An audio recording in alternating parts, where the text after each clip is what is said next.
Hi everyone, hope you're well. Welcome back to LL Sports TV. Hope you had a great weekend. Right, you'll probably be aware by now, Arsenal were beaten over the weekend by Bournemouth, 2-0. Very poor performance, deservedly beaten really, no excuses.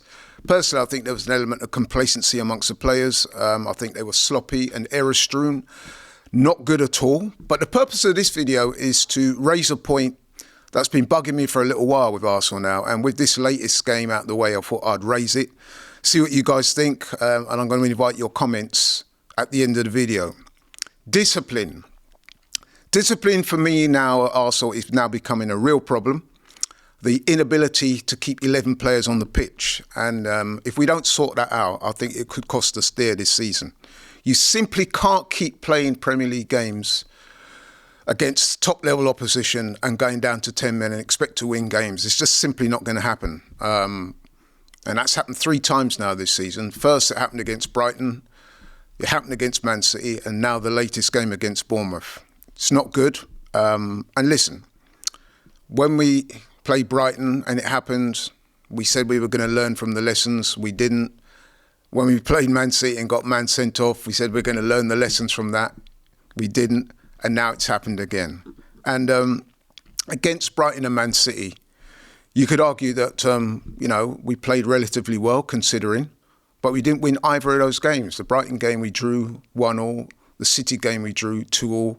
Now, don't get me wrong, once we went down to 10 men in those games, we did show what I would call admirable resilience. We did show a lot of heart, defended well, but we didn't win those games. And, something has to be done. I'm sure the manager's spoken to the players about it, but they really do need to take responsibility and improve this situation. I mean, listen, I'm a massive fan of William Saliba. Even before he came into the team, I was advocating for this guy. Tremendous talent, played all our games last season, was instrumental in us having such a good season last season.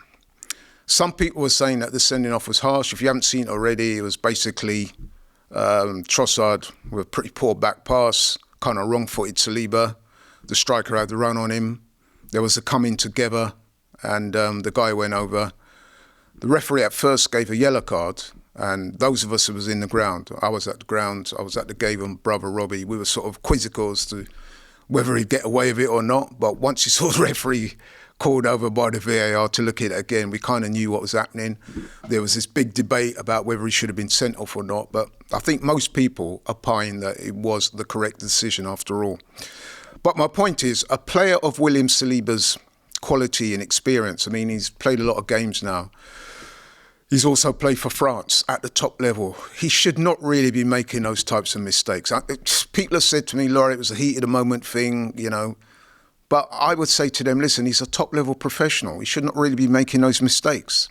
And as I said before, we've had 3 players now dismissed for what I would say incorrect judgment, lack of discipline. And as I said, it's costing us. I mean, the empirical statistical evidence is this, that when a team loses a player because of a red card, teams only win 23% of their games after that's happened.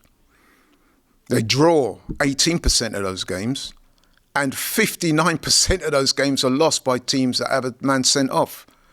So, as you can see from that, it's very unlikely that you're going to win a game of football when you're down to 10 men. And as I said before, those 3 sending offs have cost us, because take out City for 1 second, and this is no disrespect to Brighton or to Bournemouth, but I would say we would consider that 6 points dropped. Now, if you look at the difference in terms of how that plays out at the end of the season, so for example, last season, we lost out to City by 2 points. The season before, we lost out to City by, I think it was 4 points. So, as you can see, you keep dropping points because a player's getting sent off. It's going to cost you dear. I think it was 5 points the year before, but even so, we've already dropped 6 points, in my view, due to players not making the correct judgments and showing indiscipline. So that's how important it is to keep 10 players on the pitch. And the frustrating thing, like I said, is every time this happens, we sort of say, okay, listen, we kind of got away with it. We got a draw. We'll take the draw. But the positives is we'll take the learning points out of it and move forward. But unfortunately, we don't appear to, because it keeps happening. Arsenal have had 3 players sent off in the Premier League this season. That is the most of any team in the Premier League. And I'm pretty sure that Mikel Arteta is aware of that. And I'm pretty sure he will be saying to the players, listen, you have got to correct this if you want to win things. Yeah? And listen, one other quick point I want to make is, don't listen to what I call the flat earth Arsenal fans, the conspiracy theorists who keep coming up with, yeah, they're sending off our players, they don't want us to win the league, and everyone's got something against us. They talk about consistency all the time. Now listen, consistency is an issue, I get it. I 100% get it, but it should not be used as an excuse for our players being sent off. Because as I said before, it's costing us. You could talk about consistency. I mean, no doubt people who saw the incident at the weekend in the Bournemouth game will reference the Liverpool-Chelsea game. They will say that, you know what I mean, should have been a sending off there that wasn't. And listen, yes, there's some validity to that. However, we can't keep using that to cover up our own failings. So let's put that to one side and focus on what we need to focus on, which is discipline. And as I said before, no discipline, no Premier League title. It's as simple as that. But listen, that's my quick take on it. I'll be interested to hear what you guys think. Let me know in the comments. Do you believe, as I believe, that if you don't get a hold of the disciplinary issues and stop people from getting sending off, you're not going to win anything? Yeah, you're not. It's as simple as that. I've already relayed to you the facts. Or do you believe that we've been harshly treated? Do you believe that there's some kind of conspiracy at play? Maybe you do. Let me know, man. But anyway, quick video. Like, share and subscribe. I really appreciate it. We're approaching 1,000 subscribers. Really hope that you can help push us over the line in that regard. Appreciate your support, and I'll catch you on the next one. Take care.